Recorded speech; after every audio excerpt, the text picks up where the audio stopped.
What are some of the best champions you should have in attack and defense when it comes to Victory Track and Gladiator Circuit this Battlegrounds season? As you know, Season 22 is around the corner. We're going to be talking about the Realm event in a separate video because it needs a little bit more kind of explaining. I will be updating my Google Drive spreadsheet. But as you know, the new season is upon us. It is dropping tomorrow. I think, this video is going out on the 1st of October. I'm recording the same day. But it's obviously the new season starts on October 2nd. In this particular one, there will be a Victory Track Fury buff building on Defender, and of course, from an attacking stance, there's not really anything. From a Gladiator Circuit perspective, this is basically what's running at the moment, so you probably might be playing some of this. But there are some other champions maybe you've looked upon, maybe not looked upon, and some that are kind of like, interesting. Which, of course, we're going to cover in this video. So for this portion of the video, I have separated out to Victory Track. We'll be talking about that and kind of like pinned, may not pin comment, but time codes. You'll see at the bottom time codes for different sectors. So, what's the main kind of like play from this? And also we'll talk about champions that are going to be effective and helpful. If you are just going to go to the spreadsheet, like no issues with that, just give the video a like and just give some support to the channel. That means a lot and will be very much appreciated. For those that are going to be listening and watching, massive thanks to you. Thank you very much. Okay, so from a Victory Track perspective, right, you will need, I'm in the wrong one, I need to be in this one. There we go. My general assessment of this particular meta is you want to use, hopefully, Mystic Champs punishing buffs. So nullifiers, fate sealers, nullifiers in general, whatever it is, staggers, yeah, all that stuff. General nukers will help towards taking this on, but if opponents field nullifier immune champions, which I think could be some really decent defenders, then of course you need to play into that. There's also defense options. Champs with buffs and / or in general immune to nullify could be good here. And then champions of high amounts of buffs will get power quickly, but most Mystic champions will punish this extensively. That's why Nullify Immune will be the ones to watch in defense. So I'm going to begin with defense options because that's the most fun one to begin with.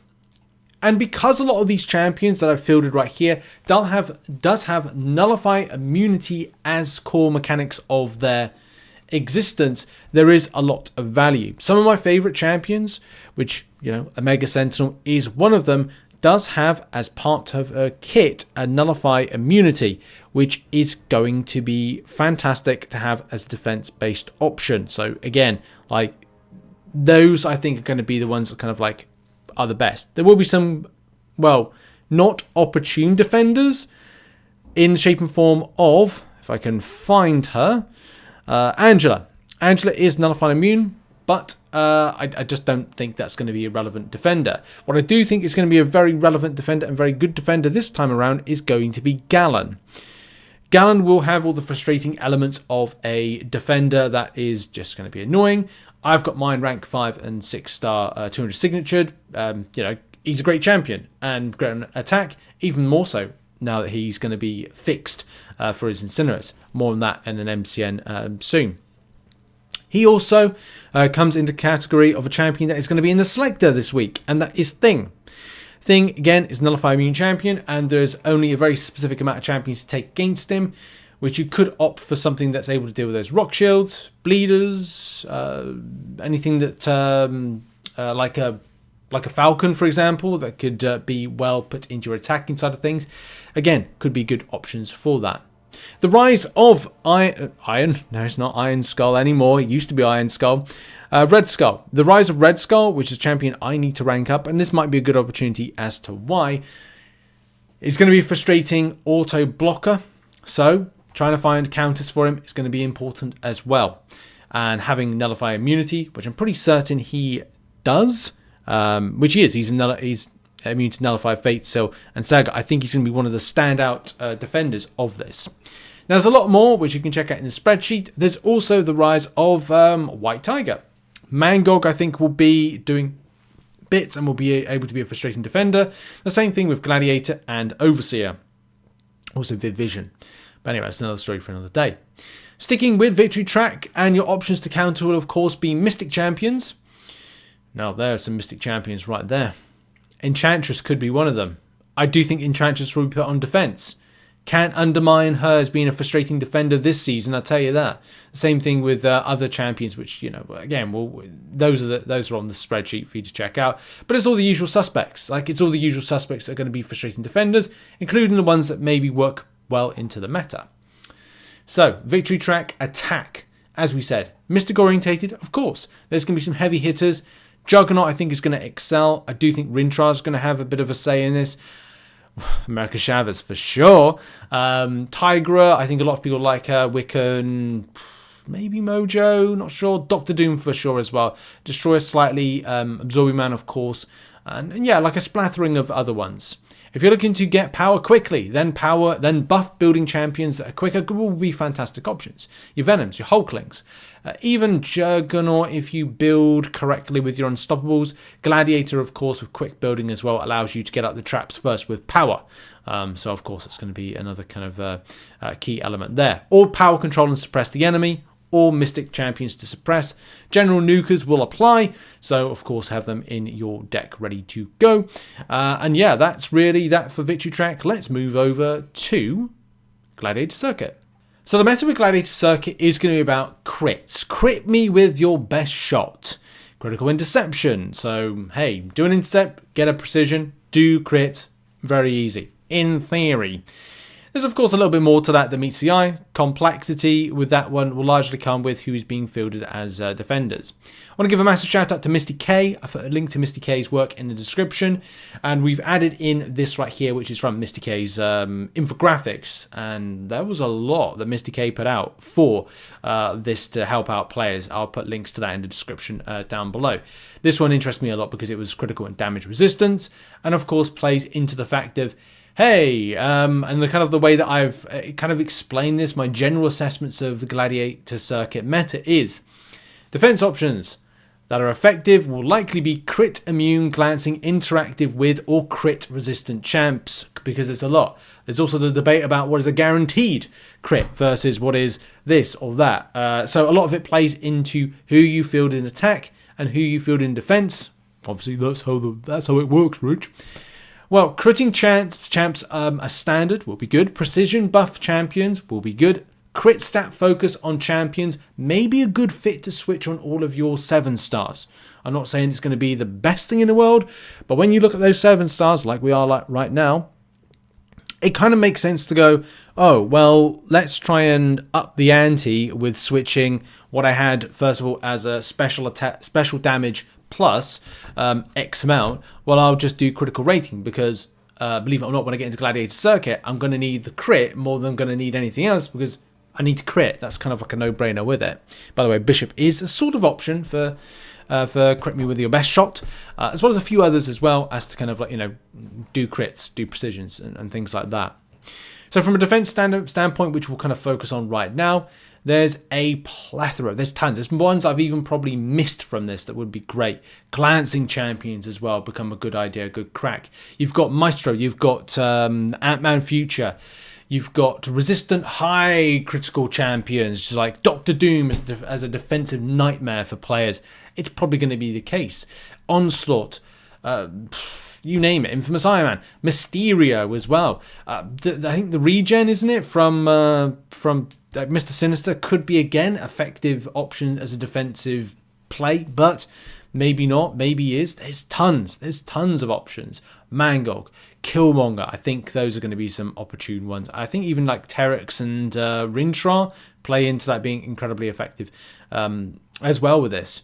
As you go down, and all the usual suspects as well. We're not kind of leaving out a load, but you could be going, well, this could work in defense. This may not.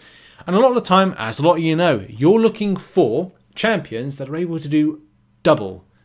Good in attack and good in defense. If you've got those options that are able to kind of do that level of coverage, thumbs up. Good. That is good. That's all we really want, isn't it, as players? So from the attacking side of things, oh, and by the way, a bit more on the defensive, because as we said, Mr. K's got you covered with a little bit more info on each of them. Even kind of go as fast as explain that Thing, when using heavies or being stunned, activates protection when he's duped. Fantastic info. For each personal debuff on the opponent, gain a protection with until 80% with 20 debuffs with leader. And we mentioned Man Thing a moment ago. He's a champion with no armor, which means crits are not an advantage against him. And yeah, more like great info right there. There was also like something with Warlock. I saw a few people mentioning Warlock recently. Specials against him cannot be critical while his armor up is active. So that means something of an interest for defense, but it's always a bit of a question mark. Do you want to do that? Are you sure you want to do that?